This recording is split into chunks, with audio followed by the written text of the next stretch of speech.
units in the Pacific at the same time, which can only be done on a limited time frame. And the maintenance issues are absolutely a strategic nightmare, and I have no idea how to fix it. You just can't throw money at it. It would take some kind of World War II kind of mobilization to be able to fix that kind of problem. I want to pivot back to Iran just for a second, Anson, and talk about the strategy there and the abilities or perhaps inabilities to fight the asymmetric war that has been presented, especially in the Strait of Hormuz, where the president keeps claiming it's under, it's open and under our control, and the Iranians say no, but the statistics show 12 ships a day on the average transiting, and prior to the war it was 100 to 200 ships a day. That's a big depletion in terms of tonnage going through, and certainly would not be in my realm of definition opened and controlled by the United States. Does this show a lot of inabilities by the U.S. Navy that should have been projected, and maybe the strategy was not the best here? Absolutely. It's a huge mistake, just like it was a huge mistake for the Soviet Army to allow themselves to get stranded on an interstate highway and unable to muster enough forces to take over one airport near Kiev in the initial stages of the war. And I made the comment in your last week, I think, or maybe earlier this week. Could anyone have imagined a year ago that all the might and power of the United States Navy would not be able to keep the Straits of Hormuz or any other sea lane like the English Channel, the Straits of Taiwan, or the Straits in Southeast Asia, the Panama Canal? I mean, all the might and power of the United States Navy would be ineffective against a nation with speedboats and model airplanes dropping bombs. That is absolutely stunning. And it is a classic example of trying to fight today's war with the previous war's ammunition, strategy, force structure, training, and you name it.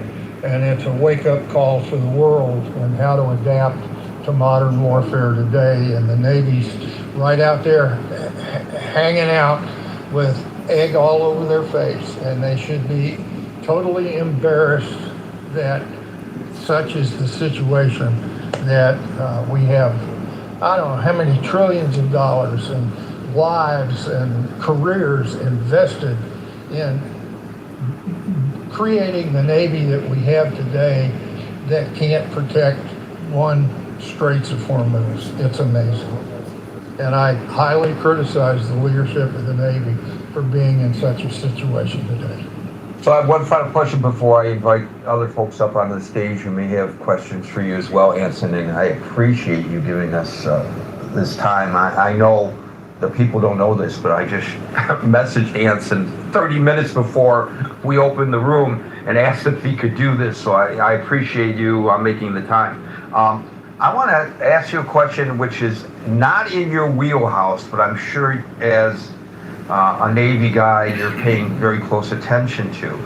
And that is the Commander-in-Chief, the President, yesterday issuing a directive ordering the Navy to replace the Advanced Electromagnetic Aircraft Launch Systems, I had to look up the actual name, with traditional steam catapults on the future Ford-class carriers, beginning with the one under construction right now, the USS Doris Miller. The Navy and the defense industry in general, as you know, have been historically resisting the shift because it would cost multi-billions of dollars just to redesign, and the loss of electrical optimization built into the new class of ships. I don't know what is motivating the president to do this, whether he just is nostalgic or whether He's being advised. On the surface, it seems very ill-advised. And again, recognizing that you're below the water level kind of guy, and this is an aircraft carrier, still, I'm sure you have thoughts about them. It's unbelievable. I'm overusing the words unbelievable. Gary, I read the Washington Post every morning, and my jaw just drops every day when I read it today. These days, weeks, and months. I am so flabbergasted and astounded.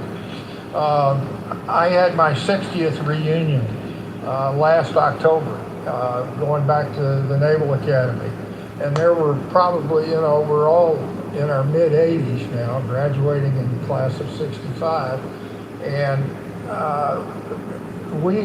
it was more backpatting, telling jokes, getting reacquainted with people we hadn't seen for 60 years or more, but there was a lot of consternation and discussion amongst a bunch of old farts, if you will, about these kinds of things.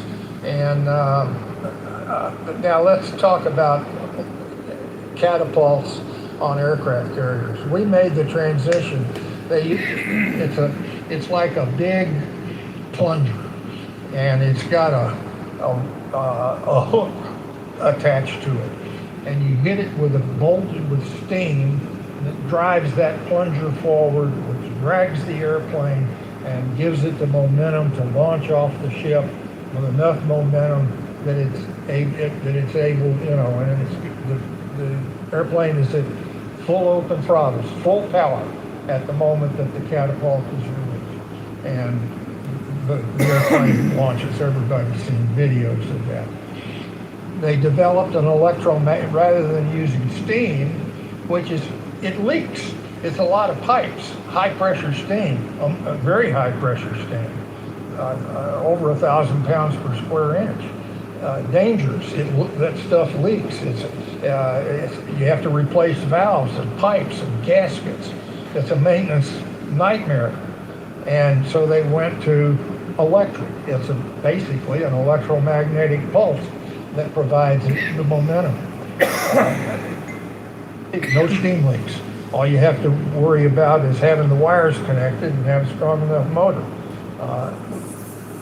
Better system from my perspective. And I don't know what's driving the technical argument in the Navy to what are the arguments pro and con, steam versus electromagnetic. But those problems ought to be determined by what it used to be called NAVSEA Systems Command, which is that's the part of the Navy that is responsible for design, construction, maintenance, overhaul, etc. And those decisions should be made by NAVSEA and approved by the Chief of Naval Operations. And why in the hell the President's getting into it is, you talk about micromanagement. He should stay far away from that, just like he wants the Navy to build more battleships. Don't get me started on that one.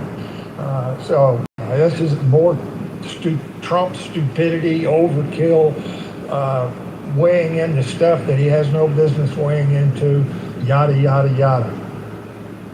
Someone's going to probably do an investigation. I hope we still have good investigative reporters out there, in spite of the fact that there are much fewer reporters today than there were yesterday, and there will be fewer more tomorrow. That's how terribly eroding the journalism profession is these days.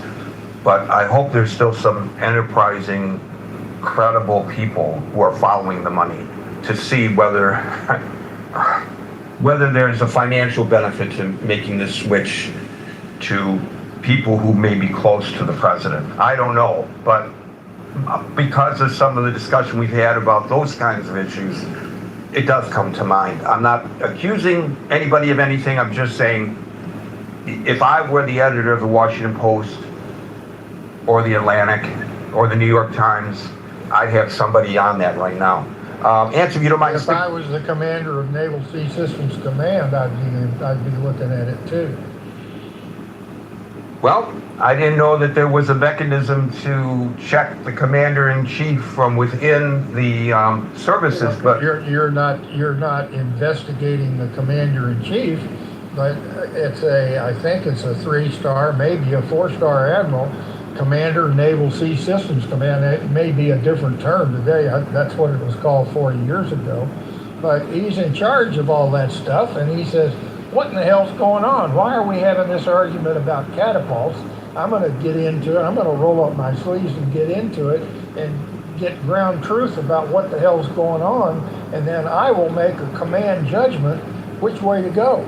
And I'll keep the Chief of Naval Operations informed, and if money's involved, the Chief of Naval Operations and I will testify before Congress and explain why we're doing what we're doing. So the Navy is able to investigate those kinds of things. Whether they have the courage to do it or not, who knows? That's one of the reasons I left the Navy in disgust after 2 years in the Pentagon in the late 1980s. I couldn't believe the way that system worked. There was never a ninth inning. The arguments just kept going, and this is 40 years ago, and I told influential people, including the Chief of Naval Operations. I briefed him one day and I said, Admiral, in this food fight over force structure in just the Navy and getting the money to build the ships for that force structure, I said, Admiral, in the future there's going to only be 2 kinds of ships in the Navy, submarines and targets. I think that's true today as well. I lied when I said it was my last question, and I know people are anxiously awaiting the opportunity to question you as well, so I'll get out of the way, but I do have a final question, and that is it recoverable? Can the Navy return to the glory of yesteryears, and maybe not even the glory of yesteryears, looking forward to the future, a new more effective Navy, or are we so stuck in the politics both internally and externally that we're kind of screwed then? Well, look at the state of the Navy in 1941 and look at the state of the Navy in 1945. Can the Navy resurrect itself? Actually, can the nation unify and provide the resources to rectify not only the United States Navy but the rest of the nation? Yeah, I have enough confidence that with the right leadership and the right political skills, even in our highly divided democracy, that capability still remains within the body politic and within the heart and soul of America. And if I'm wrong about that one, then Gibbons needs to get reborn and write a multi-volume book about the decline and fall of the American empire. Thanks, Anson, and again, I appreciate you giving us your time and your expertise. Scott? Yeah, I don't know how much. I just have a question for Anson. I mean, I wonder, you talked about Trump and some of the battleship enthusiasm and other decisions. I wonder just how much administrative leadership matters at this point. Like, you have Hegseth at the top. I mean, how much does the Secretary of Defense and then the folks under him, the appointees and things like that, how much does this shape logistics, supplies, being overextended, that sort of thing? I mean, to what degree does a really capable secretary and then undersecretaries and people under them and something, to what degree does that make a difference? I'm curious. It makes a terrible amount of difference. There are plenty of officers that are serving out there at sea right now that are a hell of a lot smarter, more experienced, better trained, you name it, than I was. And I'm sure that there are carefully guarded but still private discussions going on about matters such as this. I mean, what is the sense of the Navy's reaction to Hegseth gathering 800 flag officers, generals and admirals, for a show and tell public chewing out media stunt? I'm sure the reaction was, at least in significant parts of the Navy, just like mine, with the use of a lot of four-letter words to describe our opinions. So it matters a lot, and we are experiencing, not only in the Navy, our Defense Department is in terrible trouble right now under the leadership of Donald Trump and Pete Hegseth, and I blame. I have to blame the chairman of the Joint Chiefs of Staff. He has not been seen or heard of for some time now publicly, because basically either they created it or the civilian leadership created the decision to go into Iran, and the fact that uniformed bureaucracy allowed that to happen without strong public debate and debate in Congress is a tragedy. I think maybe they're keeping their heads down, folks like that. Exactly. Yeah, I mean, you got to survive if you want to. If you've got 15 years in the Navy, you're invested in it, you're trained in it, you're a band of brothers, you like your job, all the positive things, and you're under a cloud like this today. You hold your breath and you wait for things to change. That's like going to a ship with a really bad skipper. There's not a lot of things you can do about it. You can basically just hunker down, do your job, maintain a low profile, and wait for the skipper to leave under normal circumstances after a 2 or 3 year tour. Anson, I'm curious, do you think, I know that Hegseth and Trump are very happy and supporting cast of civilian leaders and some uniformed service leaders as well. I don't know who they are, but it's not just Trump and Hegseth. There's a gaggle of civilians and very senior officers in all the services that are up to all these shenanigans. I just wonder, I know that there's the war on DEI, right? And they're pretty thrilled that they've... As there should have been. Right. But that's a different argument. They're pretty thrilled with this and what they've been. But I wonder, is the reaction to this... sometimes the cure is worse than the disease. And I wonder if this sort of opposition to DEI and this sort of stuff has created another form of politicization in the military, where the reaction to DEI becomes the new politicization of the infrastructure that commands. Well, do you accept current policy or do you advocate change? That's a political decision, basically. And in my view, DEI was undermining the operational readiness of the United States Navy.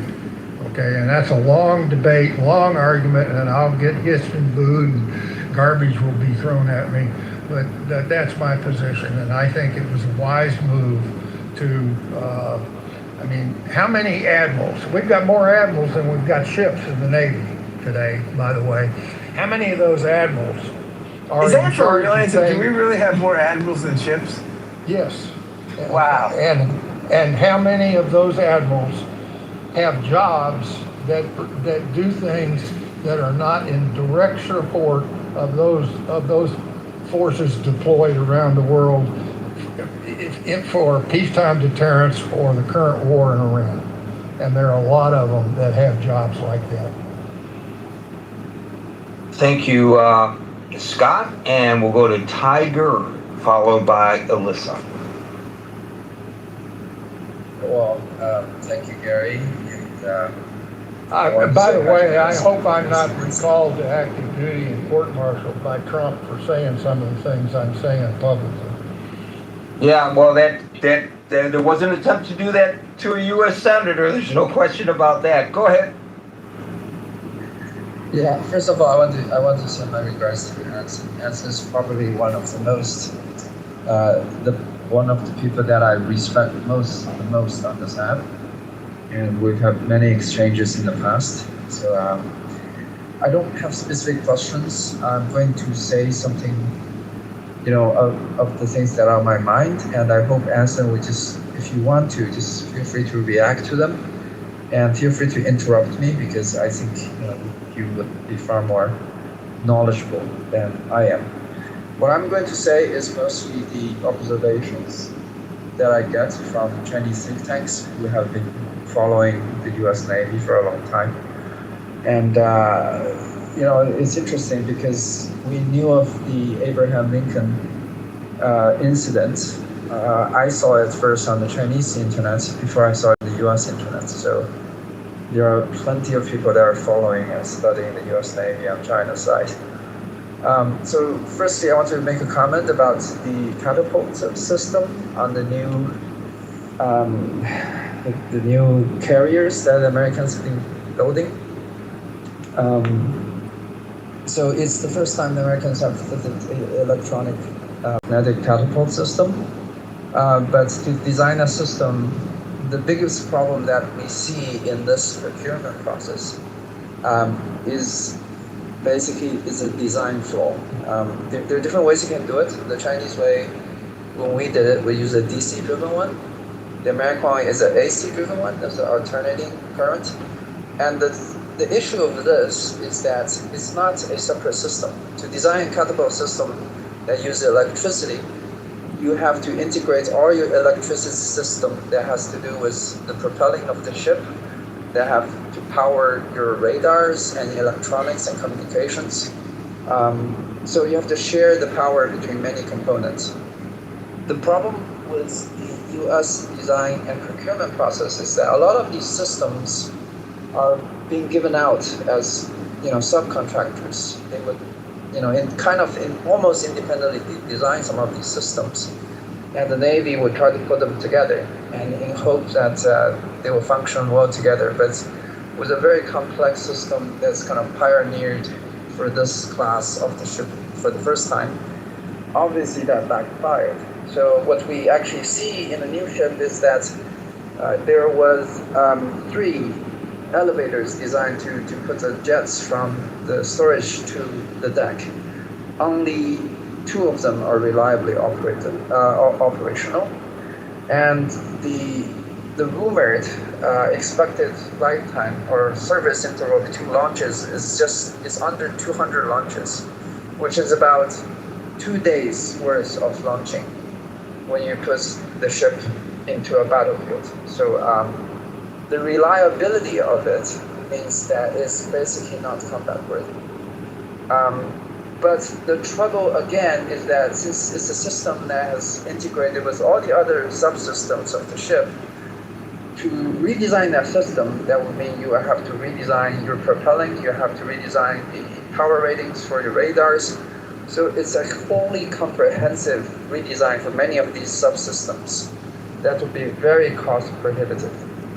And similar things we observed in the Constellation class that basically was designed to be a cheap revamped ship that was built by Italian design.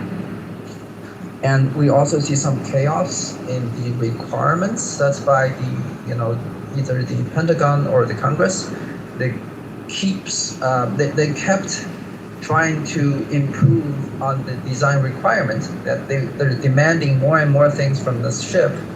And they ended up not being able to use the components that were already designed that would actually lead to the cost saving.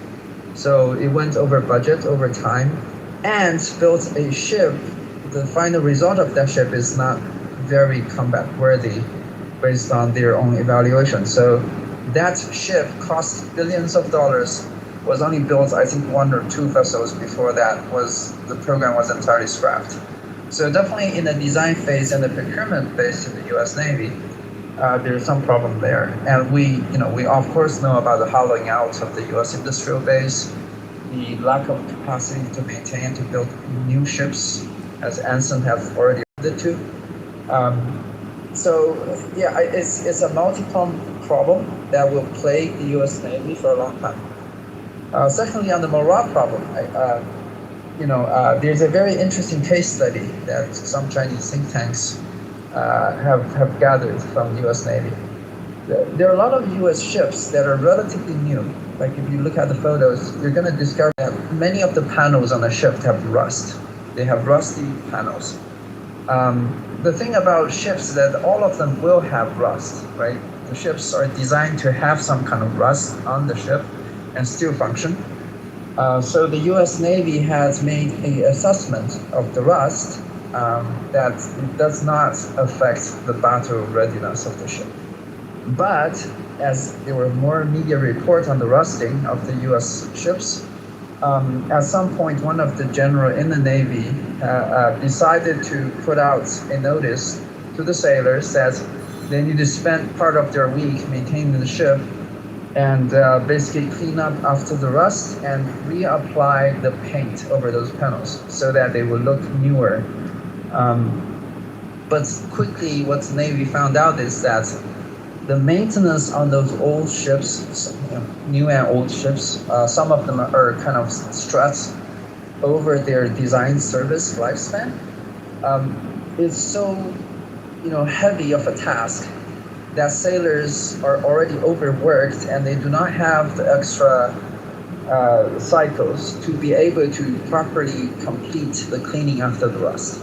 So that was put, paused because actually trying to clean up the rust itself jeopardized the operational readiness of the ships. Okay, so you threw two problems at Anson. I want to give him an opportunity to respond to both of them. One, the AC powering of the catapult system, and the second, the rusty hulls. Anson? Well, I've already provided my perspective on the catapults, and I'm not going to get down into the grass debating AC, DC, or steam power and the design complexities and all that. So it's a mess. The Navy's capable of making those kinds of decisions, and why they're screwing it up now, I have no idea. As far as I will tell you that in my time in the Navy, and I was a deputy squadron commander, and I used to travel, go to sea on ships assigned to my squadron, or force commander, Atlantic and Pacific, and I would inspect ships. And I'll guarantee you, Tiger, a dirty ship is a poorly trained and functional, operationally functional ship.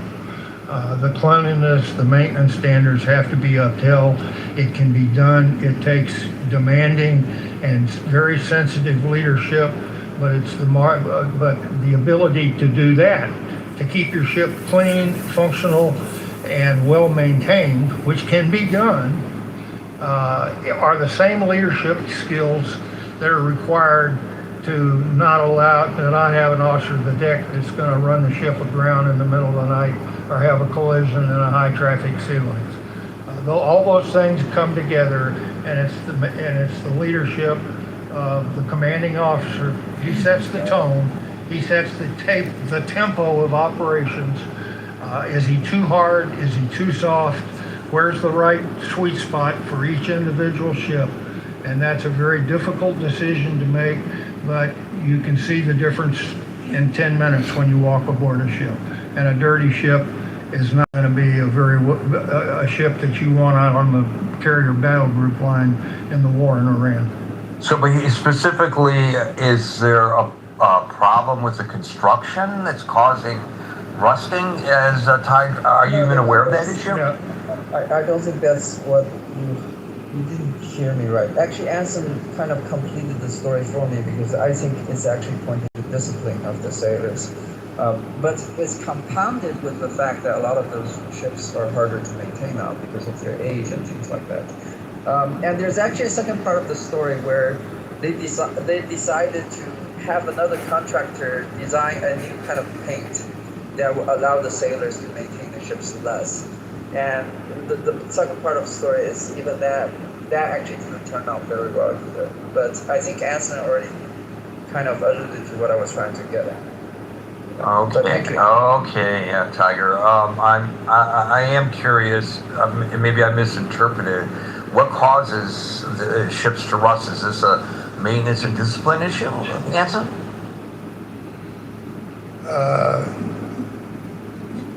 Almost always, yes. The availability, the time in port to be able to do the maintenance, the discipline and demand, the sharing the load. You pull into port, and the tendency is to let the crew go on liberty and rely on sailors not from the tender or from the shore facility or even civilians to come aboard and get the ship clean. That's the wrong way to do it. You have to integrate those workforces so that the ship's company is always on the leading edge of doing the things that need to be done in a busy, demanding environment when a warship returns to port. And again, it's a leadership issue.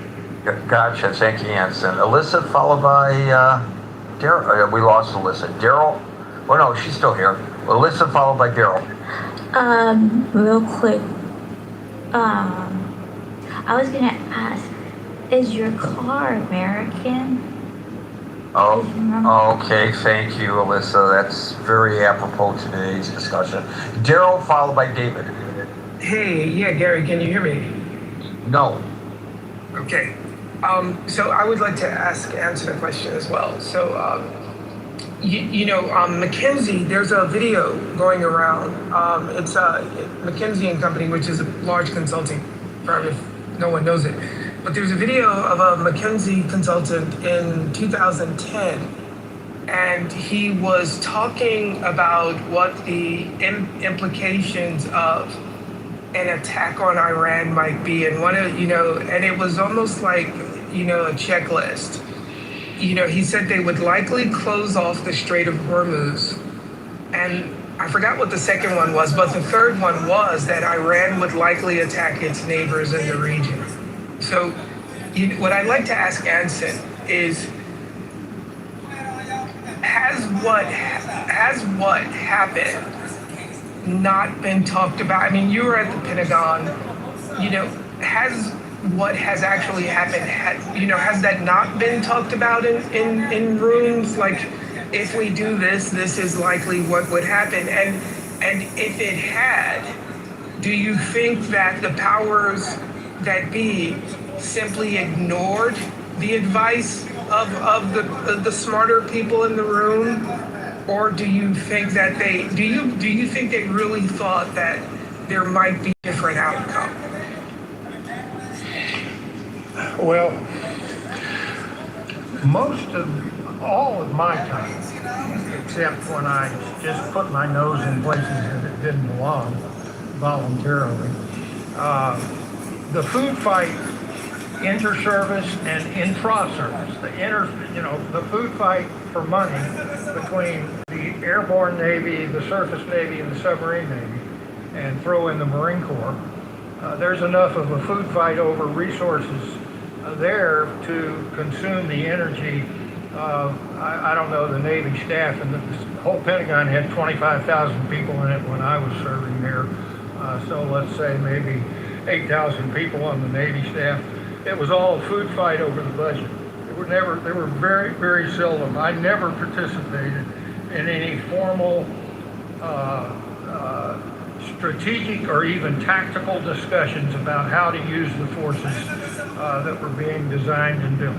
That discussion took place down at the type commander and fleet commander level. So rarely was it talked about. The only place that within the higher echelons of the Navy that was talked about, and it was one of the best years of my career when I spent a year at the Naval War College. And we got far away from all the food fights over resource structure and how much money to spend on maintenance and all that. The food fight over money.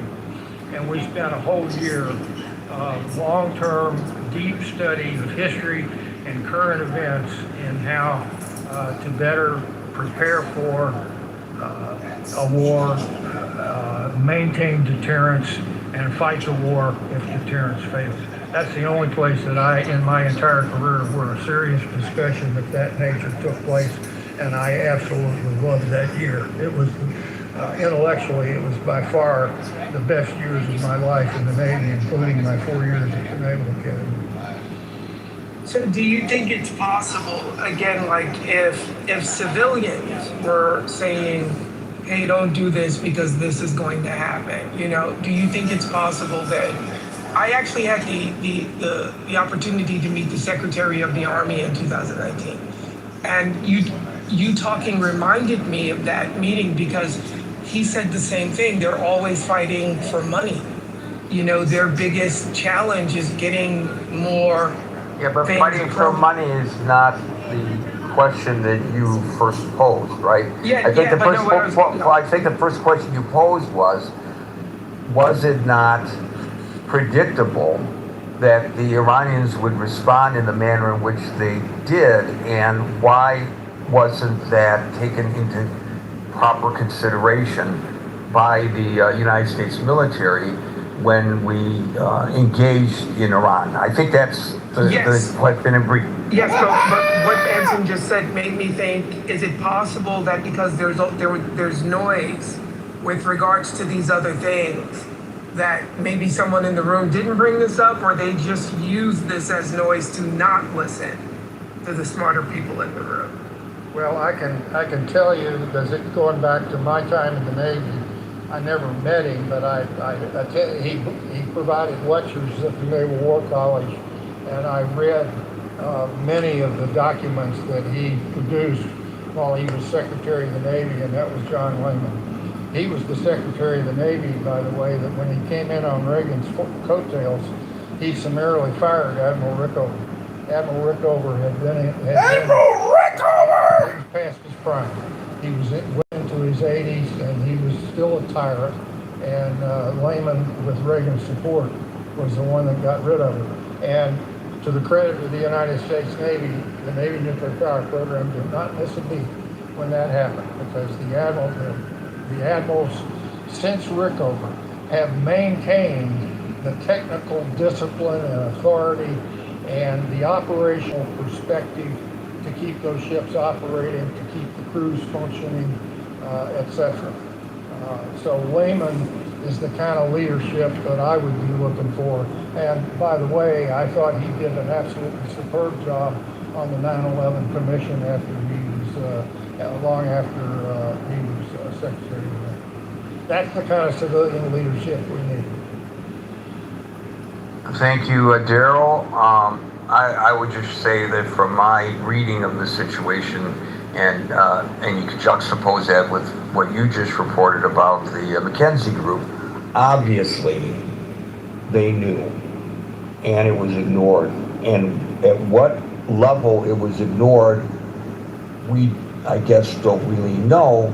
But as we have previously discussed in today's session, the current commander-in-chief tends to micromanage, and who knows, what he may have ignored or jettisoned for whatever reason that he did. But I would suspect, and I would hope that my suspicions are correct, Anson, that the people in charge of military operations, the CENTCOM folks, knew better, but they had to follow their orders from the chain of command.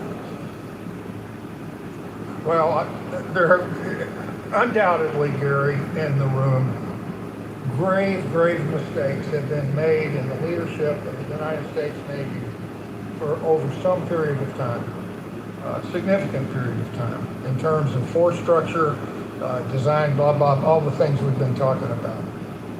And of immediate concern is the warfighting advice. Do you go to war, and how do you continue to prosecute that war? And how that has been managed by senior leadership. I'm talking the flags primarily, the flag ranks of the Navy, how that has been managed. I'm deeply suspicious because I look at the outcome, and I don't at all like to see what the outcome is. So there's got to be some blame to those flag officers within the ranks of the U.S. Navy. But of course, that blame goes to the entire defense establishment and to Congress. Why is Congress letting this kind of stuff go on? Wow, you just anticipated my next question, Nansen. Why isn't Congress, and it could be closed door, I understand some of this can't be discussed necessarily in public, but why are they not holding these flag officers feet to the fire? I know they've had Hegseth there, but Hegseth is a political hack. I want to hear, if I'm a Congress member, I want to hear from the people who are actually executing the plan, and whether they strenuously objected but ultimately followed orders, or whether they had recommended this. Who made these decisions ultimately? I think that's something that congressional oversight, that's their responsibility, and I think you're absolutely right in suggesting that they are abrogating their responsibilities here. No doubt, Congress is advocating its responsibilities. I'll agree with that 100%. If I could pronounce the word correctly, we would be in agreement. Yeah, but the three-star admiral that I worked for, on the CNO staff, he was the director of he was the senior Navy admiral for the Pentagon food fights, and I helped prepare him for testimony before Congress. He got. But you never see or hear those lower level hearings unless it's some sensational sexual scandal or something. You very rarely hear of those things, and you never hear. They're sort of pro forma. We've got the greatest submarine force in the world, and we need more money. So here's why we need more money. Thank you very much. Well done, Admiral. Keep doing a good job in the testimony. That kind of stuff routinely goes on. Right, but we're in a crisis situation here, obviously, that ought to be addressed by Congress. I agree. Where is Mark Kelly now? Right, he's running for president, so he's being very cautious about everything he says and does. If he feels that it can help him in his pursuit of the Oval Office, he might do the right thing. But if he thinks that it's going to detract, and I'm sure he has plenty of advisors who are telling him, if you're gonna, it's about getting there. So you have to do everything you do now has to be done in, with that in mind. You might not. So I think that's where Kelly is right now. I wish McCain were around, because I'm sure if McCain were around, he'd be demanding answers. David, followed by Linda. Yeah, no, great room so far, Gary. Good to have Anson on the stage, bringing his deep perspective. But what we see here, though, if not a failure of DEI policies, is the guys in charge are all white. There's nobody black, Mexican, brown. Oh my God, they're all white! Horrendous calls. What are we thinking? That ship, that SS Abraham Lincoln's been at sea for over 240 days. Oh my God! And there's no other aircraft carriers available to replace it. Oh no! Well, my question is, where's the inventory of the capability of our machinery, of our ships, and the morale? Is there a test there? I mean, we're down in Venezuela for a very long time before we pivoted to Iran. But where is the calling out of this by not only the administration, but the white senators? They've all been elected. They're not black, brown, or women. They're all white. Where are they calling? Why did they say, "Hey, President, you failed here in these appointments, man. We're sandbagged in the Middle East. Gas prices are rising. We're looking at getting washed out in the midterms." I mean, there's DEI failure here at the political level. Oh no! So, I want to see the old days with Colin Powell's and Susan Rice and Condoleezza Rice, and those types of folks were picked to run some very serious positions, and they come of age. But were they picked because of the color of their skin, or were they picked because of their ability? No! Yeah, Gary, were the poor whites and the Mexicans and the browns that fought in Vietnam, were they picked because of their capabilities or their skin color? I mean, you can't have it both ways. You can't send people. Well, to the front lines. no. You can't send But poor you're whites trying and to make blacks this. You're trying to. No, I'm saying- You're trying to imply, I think, and tell me if I'm wrong, that if the DEI policies had been adhered to, more capable people would be making decisions, and we wouldn't be in this quagmire that we're in today. We don't cry DEI when there's white guys at the top creating the massive foibles in the name of our nation and our country. I know, but the discussion of the room, is not DEI. Are you suggesting that if all these white admirals were replaced by minorities, we would not be where we are today? Retard, That's not what I'm saying, Gary. David, I'm saying what are you raise the saying, issue? David? because you've had the administration Why champion is David the so failures of our upset? military and losing our strength and capability. Yeah. And then we I understand that you're trying to make a point, but you know the rule of the room is that we're going to stick to the topic. So if you have a question that sticks to the topic, continue. If not, I'll move Well, on. this is all happening because of white men. Part of what's happening part of what I'm saying is has everything to do with the topic. No. You're doubling down when I've asked you not to. Yeah, I'm going to move on. Yeah, boy. I'll give you your opportunity to respond, but I just want to say, we could have a discussion. We could hold a whole room on DEI. I'm happy to do that.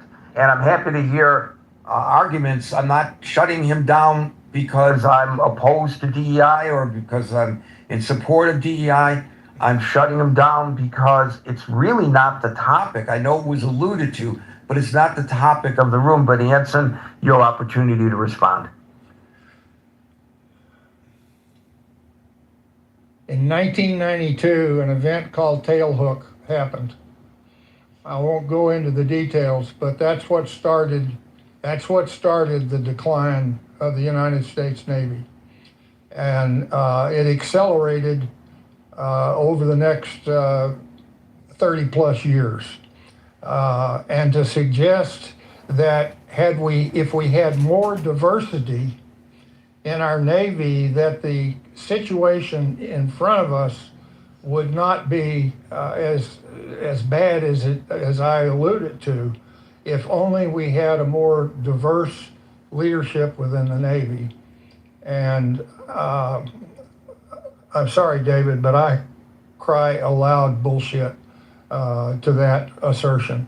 It is a leadership issue. It is not a racial issue. And focusing on race as opposed to leadership is one of the reasons we're in a pickle the way that we're in right now. So there are some kinds, when you talk about Tailhook, there are analogies to the culture that prevails in some law enforcement organizations. And as you know, that is in my wheelhouse because I spent a good portion of my career covering the first responder community, and I got very close to the community. I'm pretty aware of the cultures that I saw. And what I found interesting in covering Detroit in particular, from when it was a predominantly white police department to when it later became integrated both racially and in terms of gender. And I could argue that there were absolute benefits from that integration. But when it came to the, let me use the term subculture of the department, some of the traditions that today might be considered distasteful, like Tailhook, that culture was ingrained. It didn't matter if the new person on the block was white, black, Hispanic, Asian. It didn't matter. The culture consumed them because in order to get along, you'd want to get along. And so until the leadership, as you point out in the military, puts its foot down and puts an end to it, the culture continues. It only stops if there are ramifications as a result of it. So with regard to Tailhook, I don't think it matters much whether it was a predominantly white military or not. I just think it was part of the culture of the Navy at the time. If I'm wrong about that, please do. Well, not to get into a long debate, but the Navy, the condition of the Navy today is a reflection of the leadership of the Navy going back to 1992. The people that have made the decisions that have been leaders in the Navy for the, 34 years since Tailhook, grew up in a Navy that was reacting to social concerns reflected in the culture observed during Tailhook. I agree with you, that culture needed to change. But the focus became on socialism, social structure, social behavior, as opposed to the merit and of leadership, warfighting skills, etc., no matter what color you are or were. And what we see today is a reflection of that cumulative leadership in the United States over the last 30 plus years. And Yeah, that's the debate I was trying to avoid here when I shut it down. So let's go on back to the topic at hand, and not talk about DEI any further. And we'll go to and I exacerbated the problem. I should have just shut it down and moved on. Linda, followed by Agent. That's interesting. I don't want to dwell on it, but it did pop in my head because I had to actually study it in a psychology, like sociology class, and how it changed things. But anyway, make a long story short, yeah, I found this story to be kind of interesting just because I had a really good platonic friend years ago that was in the Navy, and he was on the USS Seattle. That boat was decommissioned in 1995, and then he was actually on also the George H.W. Bush, which I think is still active. It's not been decommissioned yet. But yeah, like the ships are getting older, like the maintenance of them, the logistics, and then I've just been reading all about this the USS Abraham Lincoln, like stuck at sea with this war with the Strait of Hormuz, and how they're having like all kind of problems with like rations, and mental health has suffered of the Navy men and women like on board. They're trying to jump off the ship, and they've been out at sea for like quite a long time. So I just found the whole thing like just really interesting. Just because like I said, I had a friend that was in the Navy, and I got to go to what was the name of that town? Newport. I got to go to like Newport in Virginia and visit him and like see the base and meet like women and men that he was in the Navy with. It was just a whole interesting experience, and it's definitely different, you know, being out on a ship like that for months at sea versus being like on land and stuff. When I was thinking about joining the armed forces, I did not pick the Navy. I did pick the Air Force because I don't know, just the idea of being on a boat and a lot of crazy stuff that can happen at sea, and then I get really seasick. I went to the Air Force, but I didn't complete basic training. I was separated. I got like injured, so I didn't finish. But yeah, I didn't pick the Navy. And at the time for basic, women had to like cut their hair shoulder length, and I didn't want to cut my hair. But anyway, I don't think they have that regulation anymore. But anyway, I just found the whole story to be quite interesting, and I'm just thinking like there's so many engineers and logistics people and officer and like I guess like high-ranking people that I would hope to think that there's enough intelligent people in the Navy that can figure this out and, you know, resolve their problems. And I think I was reading there's going to be like an aircraft carrier coming to provide them with relief. But yeah, I heard there's like a whole thing where these ships need to be fixed, or they need new ships, like they're getting old and they need better maintenance and so forth. I think a guy was speaking earlier about that. But I would just think, I don't know, we would have better or smart enough people to figure this out in our government. But the government also does crazy things at the same time as well. So thank you so much. So let me just put this into a little perspective. Presuming the reporting, and as Anson pointed out, we don't know for sure, but presuming the reporting about what's happening on the Lincoln is accurate, and that the morale problem is so bad that people are jumping overboard, there is one confirmed case of a guy who jumped overboard. By the way, was it a real suicide attempt? You know, when you want to slit your wrists and kill yourself, you put the, I don't want to describe, but you put, because... All right, that's Gary Bumgarden, a faggot retard We've been talking about the U.S. Navy. This is ChicagoMayorVote.com. I want to thank you all for coming. Hope you have a great Friday evening, great Saturday and a Sunday. It's called your weekend. God bless you. Try to read a book, hit the gym. We're going to go break a sweat, knock out some chores, and then we're going to come back and read a book here live on YouTube for you, our beloved sacred audience. God bless you. Godspeed. Thank you so much.